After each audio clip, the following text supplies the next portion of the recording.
और खबर दिल्ली से, मनीष सिसोदिया की जमानत पर आदेश फिलहाल सुरक्षित है। तो 10 मार्च तक मनीष सिसोदिया को जमानत नहीं, 10 मार्च को दोपहर 2 बजे अगली सुनवाई होगी और सिसोदिया की जमानत पर अब 10 मार्च को सुनवाई। तो सीबीआई की रिमांड की मांग पर अभी फैसला बाकी है। सीबीआई की रिमांड की मांग वाली अर्जी पर सुनवाई जारी है। तो सीबीआई की रिमांड की मांग पर थोड़ी देर में फैसला। तो सीबीआई की रिमांड की जो मांग थी, जिसमें तमाम सारे ऐसे क्वेश्चनर हैं, ऐसे ऐसे सवाल हैं जिनका जवाब सीबीआई पूछताछ के दौरान लेगी। कुमार पुष्कल हमारे संवाददाता हमारे साथ जुड़ गए। कुमार पुष्कल, 10 मार्च तक मनीष सिसोदिया की जमानत पर नहीं, अब ये बात साफ है, यानी कि होली अभी तक कोई अच्छे संकेत नहीं नजर आ रहे हैं।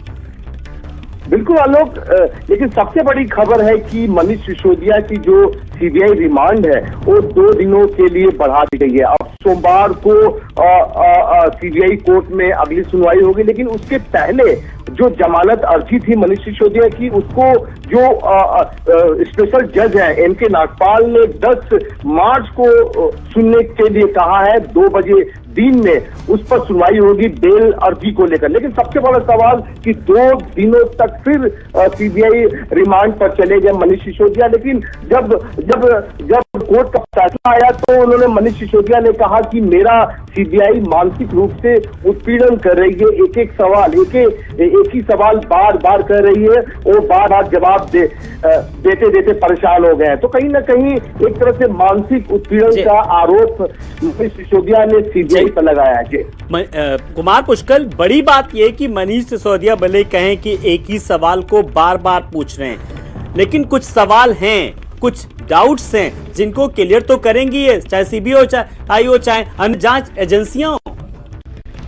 बिल्कुल आलोक, कोर्ट को समझ में आ गया था। कोर्ट ने जरूर समझा है सीबीआई के रिमांड को कि 2 दिनों का रिमांड, 3 दिनों का रिमांड की मांग की थी सीबीआई ने। लेकिन साफ तौर पे सीबीआई ने कोर्ट से कहा कि अभी भी कुछ पूछताछ की जो बातें हैं अभी भी बाकी हैं। तमाम जो गवाह हैं, आरोपी हैं, उनसे कन्फ्रंट कराने की बात उन्होंने कोर्ट से कही। और कहीं ना कहीं उन्होंने कहा था कि कुछ सबूत उनके पास आए हैं जो कोर्ट में खुलेआम तौर पे वो नहीं रख सकते। तो कहीं ना कहीं इस बात को लेकर कोर्ट जरूर समझा है। उन्होंने साफ तौर पे कहा कि 2 दिनों की रिमांड उन्हें दी जा रही है और 2 दिनों की रिमांड में सीबीआई जरूर इस पूछताछ का जो जांच का दायरा है उसको बढ़ाना चाहेगी। और कहीं ना कहीं साफ तौर पर जो 14 दिन की कस्टडी रिमांड होती है और साफ तौर पर कोर्ट चाहती है कि धीरे धीरे इस रिमांड को छोड़ा जाए ताकि जो सामने वाले जो एजेंसीज हैं उन्हें सहूलियत हो। तो कहीं ना कहीं साफ तौर पे 2 दिनों की रिमांड है और सोमवार को फिर 2 बजे के बाद उन्हें पेश किया जाएगा। जी, सोमवार को अब एक बार फिर से किस तरीके से बात होगी। लेकिन बड़ी बात ये, इस पूरी कवायद के बीच जैसे जैसे जांच का दायरा बढ़ेगा, कुछ और तथ्य, कुछ और कंटेंट्स, कुछ और जानकारियां अहम सामने जरूर निकल करके आएंगे। जिस तरीके के हालात हैं आने वाले समय के लिए, कह सकते हैं कुमार पुष्कल।